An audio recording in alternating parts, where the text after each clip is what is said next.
నమస్తే, welcome to citizen pulse. నేను మీ ఉదయ్. ఐలాపూర్కి సంబంధించినటువంటి పూర్తి స్థాయిలో హైడ్రా కూల్చివేతలు చూసాం. ఎర్లీ మార్నింగ్ నోటీసులు లేకుండా ఈ యొక్క సందర్భంలో పూర్తిగా బాధితులను రోడ్డు మీద వేసినటువంటి ప్రయత్నం చూసాం. తర్వాత ఈ రోడ్డు వెండర్కి సంబంధించినటువంటి ఫుట్పాత్ పై ఉన్నటువంటి షాప్ల కూల్చివేతలు చూస్తున్నాం. దీనిపై పూర్తిగా విశ్లేషించేందుకు మనతో పాటు కొత్త రవీందర్ బాబు గారు ఉన్నారు. సార్ నమస్కారం. సార్ నమస్తే సార్. ఈరోజు ఎలాంటి నోటీస్ లేకుండా అమీన్పూర్ మండలం ఐలాపూర్ గ్రామంలో బుల్డోజర్లు చూసాం హైడ్రాకి సంబంధించి. ఎలా చూడవచ్చు సార్ ఇవన్నీ? భారతదేశంలో బుల్డోజర్ సర్కార్ అని చెప్పి ఒక రాష్ట్రానికి పేరుంది. అవును, అది యూపీ. అవును, ఇప్పటిదాకా అందరూ విమర్శించుకున్నాం. అవును. మరి తెలంగాణలో రేవంత్ రెడ్డి సర్కార్ గడిచిన 2 సంవత్సరాల కాలంలో వీళ్ళు చేస్తున్న పని ఏంటి? ఇదే బుల్డోజర్ సర్కార్ నడుస్తుంది. నేనేమంటానంటే హైడ్రా ఎందుకైతే స్థాపించారో ఆశయాన్ని సమర్థించాల్సిందే ప్రతి ఒక్కరు. ప్రభుత్వ భూముల్ని కాపాడాలి నంబర్ 1, చెరువుల్ని పునర్జీవనం తీసుకురావాలి నంబర్ 2. అందులో ఎవరికి అభ్యంతరాలు లేవు. కానీ అన్ఫార్చునేట్లీ ఇప్పుడు హైకోర్టు గతంలో చాలా సార్లు చివాట్లు పెట్టిన సందర్భం హైడ్రా మీద. ఎందుకంటే హైకోర్టు డైరెక్షన్స్ ఏమున్నాయంటే కోల్చొద్దు లేదా చెరువులు పునరుద్ధరణ చెయ్యొద్దు అని అనట్లా, ఫాలో ద డ్యూ ప్రొసీజర్ అంటున్నారు. మరి డ్యూ ప్రొసీజర్ ఫాలో అవ్వకుండా ప్రొసీజర్ అంతా వైలేట్ చేసి సడన్ గా without prior information, without prior notice, that on Sunday ఎందుకు డెమాలిష్ చేస్తున్నారు అని హైకోర్టు ప్రశ్నించింది గతంలో.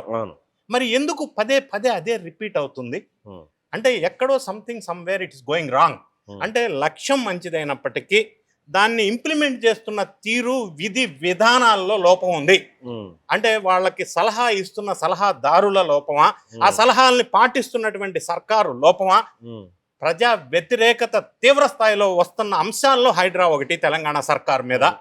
గతంలో చాలా సందర్భాల్లో మనం ఈ విషయం మీద చాలా వీడియోస్, చాలా డిబేట్స్ చేసాం.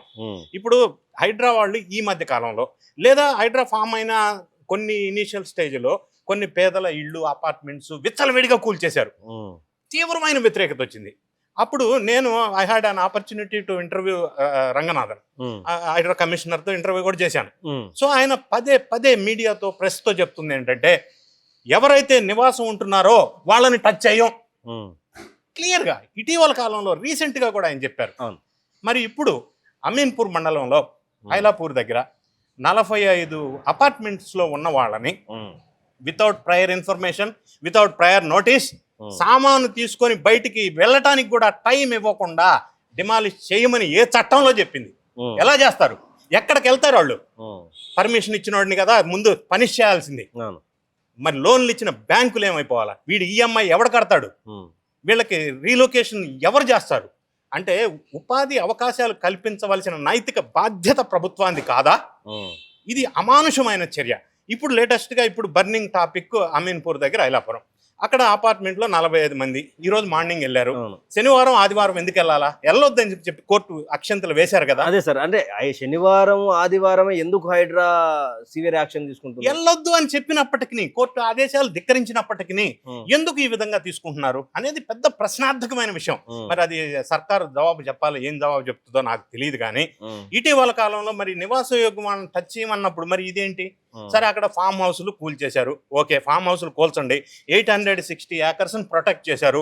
15,000 కోట్లు, మంచిదే, అభినందిద్దాం.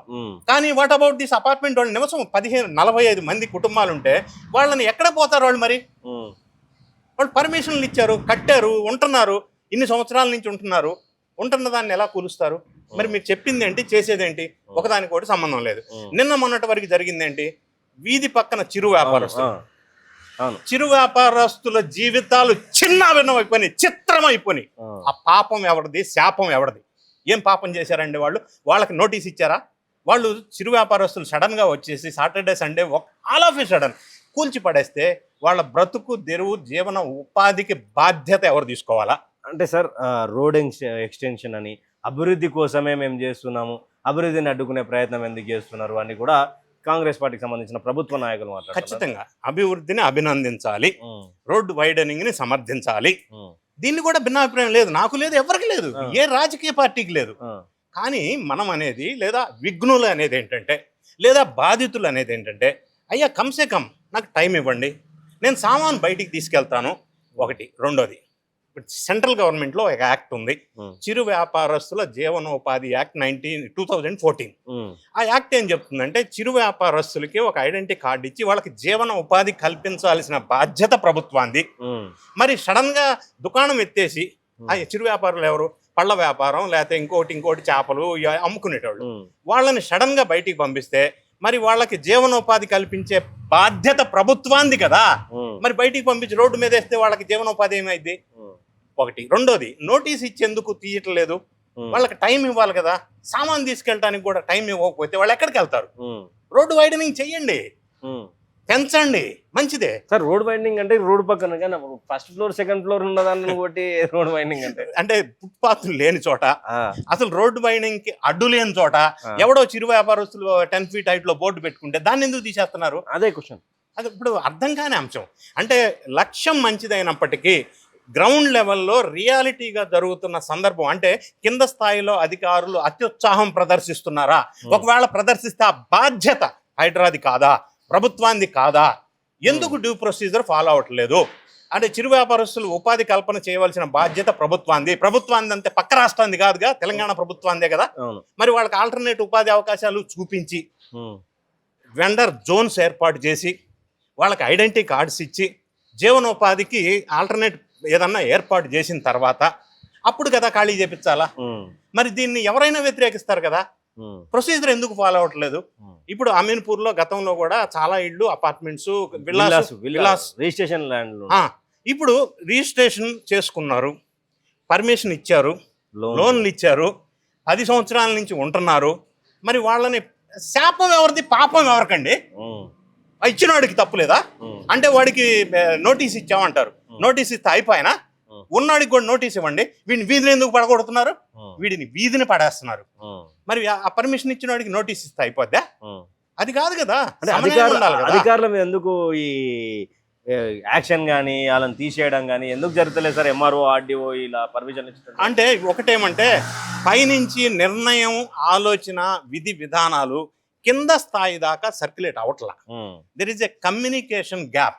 ఈ మాట గతంలో నేను రంగనాథ్ గారిని ఇంటర్వ్యూ చేసినప్పుడు ఆయన అంగీకరించాడు. ఎస్, మా నిర్ణయం కరెక్ట్ ఉన్నా కింద స్థాయిలో అది సరిగా చేరటం లేదు, చేరవలసిన వాళ్ళకి చేరవలసిన విధానంగా చేరట్లేదు, అత్యుత్సాహం ప్రదర్శిస్తున్నారు, మిస్అండర్స్టాండింగ్, కమ్యూనికేషన్ గ్యాప్ అని గతంలో ఆయనే ఒప్పుకున్నాడు. మరి గడిచిన 2 సంవత్సరాల నుంచి దాన్ని సరి చేయవలసిన బాధ్యత ఎవరిది? అధికార యంత్రాంగాంది లేదా ప్రభుత్వాన్ని. మరి ఇప్పటికి కూడా 2 సంవత్సరాల తర్వాత అదే కథ నడుస్తుంటే, ఉన్న ఇళ్ళని పడగొడుతుంటే, అంటే పర్మిషన్ ఇచ్చినాడు ఓకే, శాంక్షన్ అయిన చేసినాడు ఓకే, ఉన్నాడు తప్పు. వీధి వ్యాపారులు కావచ్చు, ఇప్పుడు ఉంటున్న వాళ్ళు కావచ్చు. ఇప్పుడు చెరువులు పునరుద్ధరణ చేశారు, అభినందిస్తున్నాం. గవర్నమెంట్ స్థలాలు కబ్జా పెడితే తీసుకున్నారు, వేకెంట్ ల్యాండ్స్, అది కూడా ఎవరైనా అభినందిస్తారు. కానీ ఇప్పుడు వీళ్ళని వీధిని పడేసిన వాళ్ళ జీవనోపాధి చూపించే బాధ్యత ప్రభుత్వాన్ని కదా. మరి ఆ బాధ్యత విస్మరిస్తే పక్క రాష్ట్రం వాళ్ళు చూసుకుంటారా? చూసుకోరు కదా. మన రాష్ట్ర ప్రజలు కదా వాళ్ళు, మన రాష్ట్ర ఓటర్లు కదా. మరి ఆ విధంగా ఎక్కడో సంథింగ్ గోయింగ్ రాంగ్. అంటే సలహాలు ఇచ్చిన వాళ్ళ తప్ప పై స్థాయి నుంచి కమ్యూనికేషన్ కింద స్థాయి వరకు సక్రంగా రీచ్ అవ్వట్లేదా? ఇది సరి చేసుకోవాల్సిన అవసరం ఉంది. అంటే సార్ ప్రతిసారి ఒకటే క్వశ్చన్ ఉంటుంది సార్, రంగనాథ్ గారి విషయంలో, హైడ్రా విషయంలో, వై సల్కం చెరువు ఆపేశారు, ఫాతిమా కాలేజీని కూల్చకుండా అకాడమిక్ ఇయర్ అన్నారు, పిల్లల చదువులు అన్నారు, ఇవన్నీ చేశారు. ఒక్కసారిగా ఎందుకని అంటే ఇండ్లలో లోన్లు పెట్టుకున్నటువంటి వాళ్ళని కూల్చేస్తారు? అంటే చదువుకున్నటువంటి అని ఓవైసీ బ్రదర్స్ సంబంధించినటువంటి వాళ్ళకేమో ఒక న్యాయం, పేదలకు ఒక న్యాయం అంటూ కూడా పెద్ద ఎత్తున చర్చ జరుగుతా ఉన్నా సార్. అంటే మీరు రంగనాథ్ గారితో ఇంటర్వ్యూ చేశారు కాబట్టి ఎలా చూడాలి? నేను గతంలో కూడా ప్రశ్నించాను, ఆయన్నే ప్రశ్నించా స్వయంగా. నేనేమంటానంటే, లేదా ప్రజలు ఏమంటారంటే, దుర్గం చెరువుకు ఒక న్యాయం, సున్నం చెరువుకు ఒక న్యాయమా? ఇది ఎక్కడ సామాజిక సమన్యాయం అండి? ఇప్పుడు హైడ్రా చేసే పని కరెక్ట్ అయితే ఫస్ట్ స్టార్ట్ చేయాల్సింది ఎక్కడి నుంచి? జన్వాడ దగ్గర ఫామ్ హౌసెస్ ఉన్నాయి, బడా బడా వ్యాపారస్తులు, రాజకీయ నాయకులు, పెద్ద వాళ్ళ దగ్గర నుంచి స్టార్ట్ చేసి నరుక్కుంటూ వస్తే, అంటే ఇవన్నీ చేసుకుంటూ వచ్చి లాస్ట్ లో చిన్నవాడి దగ్గరికి వెళ్ళాలి. అప్పుడు ప్రతి ఒక్కరూ యాక్సెప్ట్ చేసేవాళ్ళు. ఇప్పుడు వీళ్ళు పెద్ద పెద్ద బడా, రేవంత్ రెడ్డి గారి చాలా పేర్లు వినిపిస్తున్నాయి. ఫామ్ హౌస్లు ఇప్పటికి కూడా అనాధికారికంగా నిర్మించారు అందరూ చెప్తున్నారు. Everybody is accepting it. Unauthorised construction. మరి వాటి జోలి వెళ్లకుండా నీకు ఎంత సేపటికి సున్నం చెరువాడు గుర్తు వస్తాడు కానీ దుర్గం చెరువాడు గుర్తుకు రాడా? మరి ఈ ఎక్కడ సమన్యాయం ఉంది అంటే మొదలే అక్కడ చేసుకొని ఇక్కడ దాకా వస్తే ప్రజలు యాక్సెప్ట్ చేసేవాళ్ళు. రెండోది, మీరు నోటీస్ ఇచ్చి టైం ఇచ్చి కన్విన్స్ చేసి కాన్ఫిడెన్స్లోకి తీసుకొని స్టేక్ హోల్డర్స్ అందరినీ ఒక ఏకాభిప్రాయానికి తీసుకొచ్చి ఈ కార్యక్రమం చేసి ఉంటే ఈ దూకుడు వ్యవహరించకుండా ఉంటే ప్రజల్లో యాక్సెప్టెన్స్ తీసుకురావాల్సిన బాధ్యత ప్రభుత్వానికి అధికారులదే కదా. ఆ విధంగా చేసి ఉండే మరి ఇట్లా లేకుండా చేయటం వల్ల ప్రతి విషయంలో బూమరాంగ్ అవుతుంది. మనం ఎగ్జాంపుల్ తీసుకుందాం, మూసీ దగ్గర అది బ్యూటిఫికేషనో మాడిఫికేషనో ఏదో తెలియదు కానీ డిపిఆర్ కూడా లేకుండా ఆల్ ఆఫ్ ఎ సడన్ గతంలో ఏం జరిగింది, వచ్చారు ఆల్ ఆఫ్ ఎ సడన్ తీసేశారు, ఆర్బిఎక్స్ అని రెడ్ మార్క్ పెట్టారు, లేపేశారు. జరిగి 1 year 1.5 years అయింది. ఆ లేపేసిన స్థలాల్లో ఏమన్నా చేశారా? ఏం చేయలేదు. మరి ఎందుకు 1 year క్రితం వాటిని లేపేశారు మీరు? ఒకటి. రెండోది, లేపేసి డబుల్ బెడ్రూమ్ ఇల్లు తీసుకోమంటారా? మధు రిడ్జ్ పార్క్ వాళ్ళకి డబుల్ బెడ్రూమ్ ఇల్లు ఇస్తారా? ఇంట్లో ఉన్నాడు డబుల్ బెడ్రూమ్ ఇంట్లోకి వెళ్తాడా? వీళ్ళ పిల్లలు చదువులు, వ్యవహారం, ఉద్యోగాలు, ఉపాధి అవకాశాలు నువ్వు అట్లా ఇస్తే సరిపోయినా? ఒకటి. రెండోది, ఈ విషయాన్ని ముందుగానే డిమాలిష్ చేసే ముందే ఇలా చేయబోతున్నాం, ఇలా ఇవ్వబోతున్నాం, ఇది మా పాలసీ అని ఎక్స్ప్లెయిన్ చేశారా? ఎక్స్ప్లెయిన్ చేయాలి కదా మీరు. మా పాలసీ ఇది, విధి విధానాలు ఇది, మేము ఇలానే చేస్తాం, ఇలా చేయబోతున్నాం. అలా చేసి ఉండుంటే ఈ రచ్చ పంచాయతీ జరిగి ఉండేది కాదు కదా. మరి అస్తవ్యస్తంగా విధి విధానాలు లేకుండా, రూల్స్ రెగ్యులేషన్స్ లేకుండా ఏం చేస్తారో ఎవరికి తెలియకుండా, ఫర్ ఎగ్జాంపుల్ మూసీ దగ్గర కొడుతున్న విషయానికి వద్దాం. ఒక మంత్రి ఏమంటాడు, ఇంటికి ఇంత ఇస్తామంటాడు, ఇంకొక అతను డబుల్ బెడ్రూమ్ ఇల్లు ఇస్తానంటాడు, ఇంకొక అతను ఎస్ఎఫ్టీకి ఇంత ఇస్తామంటాడు, ఇంకొక అతను ఏమంటాడు, లేదు ఇంకో స్థలం చూపించి అక్కడ కట్టిస్తామంటాడు. ఎందుకు? మీకంటూ గవర్నమెంట్కి ఒక ప్రణాళిక ఉండాలి కదా. ఎస్, మేము చేసే కార్యక్రమం ఇది, దీంట్లో మేము విధి విధానాలు ఇవి, అందరికి ఒకటే న్యాయం చేయండి. ఇక ఒక్కొక్క ఏరియాలో ఒక్కొక్క న్యాయం, ఒక్కొక్క మంత్రి, ఒక్కొక్క అధికారి ఒక్కొక్క మాట ఎందుకు మాట్లాడాలా? అది క్రియేటింగ్ ఏ ప్రాబ్లం. దానివల్ల ప్రజల్లో వ్యతిరేకత వస్తుంది. ఇది కంటిన్యూస్ గా జరుగుతున్న వ్యవహారం. దీన్ని రెక్టిఫై చేసుకోకపోతే ఈ ప్రజా వ్యతిరేకత తీవ్రతరం అయ్యే అవకాశం ఉంది. దీని మీద ఫోకస్ పెట్టాల్సిన అవసరం అయితే ఉంది. రంగనాథ్ గారు అంటే సిన్సియర్ పోలీస్ ఆఫీసర్ గా అందరికీ తెలిసినటువంటి విషయం. అంటే రంగనాథ్ గారు వెనక ఎవరైనా ఉండి రాజకీయ నాయకులు ఉండి నడిపిస్తున్నటువంటి అయినా, లేకపోతే రంగనాథ్ గారు హైడ్రా తీసుకున్నటువంటి సొంత డిసిషన్స్ ఉండొచ్చు? అంటే నేనేమంటానంటే ప్రభుత్వం ఐడియాలజికల్ గా ఇది చెయ్యాలి, ఇది నిర్దేశాలు అంటే విజన్ కరెక్టే, కానీ దాని ఇంప్లిమెంటేషన్ లో సమ్ కమ్యూనికేషన్ గ్యాప్. రంగనాథ్ గారి భాషలో చెప్పాలంటే అంటే అక్కడి నుంచి కింద స్థాయికి అది సరిగా ఆదేశాలు వెళ్ళటంలా, లేదా అత్యుత్సాహం అన్న అయి ఉండాలా. దీన్ని సరిచేయాల్సిన బాధ్యత రంగనాథ్ గారికి ఉంది, ఆయన హెడ్ ఆఫ్ ది హైడ్రా కాబట్టి. లేదా ప్రభుత్వంలో ఉన్నటువంటి రాజకీయ నాయకులు, చీఫ్ మినిస్టర్ గారికి ఉండాలి, రివ్యూ చేయాలి కదా. ఇప్పుడు రోజు న్యూస్ ఏమొస్తుంది, హైడ్రా అక్కడ కూల్చింది, ఇక్కడ కూల్చింది. కరెక్టే, మీరు ఎక్స్పాన్షన్ చేస్తుంటే ప్రొసీజర్ ఫాలో అయ్యి కూలిస్తే ఎవరైనా ఎందుకు లొల్లి పెడతారండి?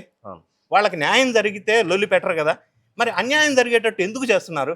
దాన్ని రెక్టిఫై చేసుకోవాల్సిన బాధ్యత, రివ్యూ చేయాల్సిన బాధ్యత ప్రభుత్వం మీద ఉంది కదా. అక్కడ లోపం ఉంది అనేది స్పష్టం. ఇదేనా సార్ ఫైనల్గా? అంటే ఫైనల్గా ఒక అంటే బాధితులకు కానీ హైడ్రా కానీ ఇద్దరి మధ్యలో కమ్యూనికేషన్ గ్యాప్ రావడానికి ఫైనల్గా ఏం చెప్పాలి? నేనేమంటానంటే అసలు బాధితులు ఎవరు, పాపం ఎవరిది, శాపం ఎవరికి?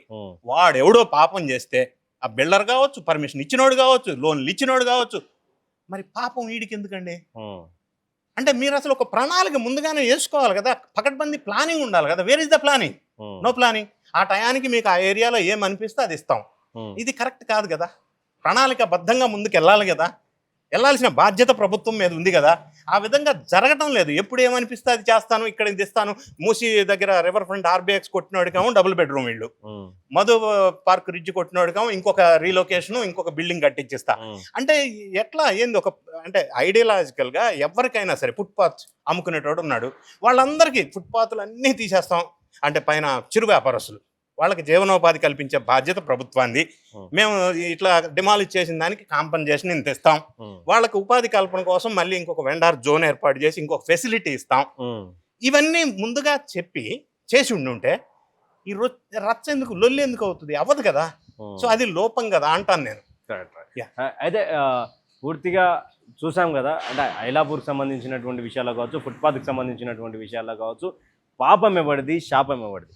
ఇచ్చినటువంటి వాళ్ళు, పర్మిషన్లు ఇచ్చినటువంటి వాళ్ళు, గవర్నమెంటు, దానికి సంబంధించినటువంటి అధికారులు, తర్వాత కట్టినటువంటి బిల్డర్లు, లోన్లు ఇచ్చినటువంటి బ్యాంకులు అందరూ కూడా బాగానే ఉంటారు. కానీ లోన్లు తీసుకొని రిజిస్ట్రేషన్ చేయించుకున్నటువంటి ఎవరైతే సామాన్య ప్రజలు ఉన్నారో వాళ్ళు రిజిస్ట్రేషన్ చేయించుకున్న తర్వాత ఏళ్ళబడి ఈఎంఐలు కట్టాల్సినటువంటి తరుణం ఉంటుంది. తర్వాత చిరు వ్యాపారులు కూడా రోడ్ల మీద తన జీవనోపాధి చేస్తూ ఉంటే సడన్గా ఈ హైడ్రా బుల్డోజర్లతో కొట్టేయడం, తర్వాత హైట్లో ఉన్నటువంటి దాంట్లో కొట్టేయడం, రోడ్ ఎక్స్టెన్షన్ అనడం, ఇవన్నిటి కూడా పాపం ఎవరిది శాపం ఎవరిది అంటూ కూడా సార్ రవీందర్ బాబు గారు మనతో చెప్పినటువంటి మాట. కెమెరామెన్ నాయక్తో ఉదయ్ కిరణ్, హైదరాబాద్.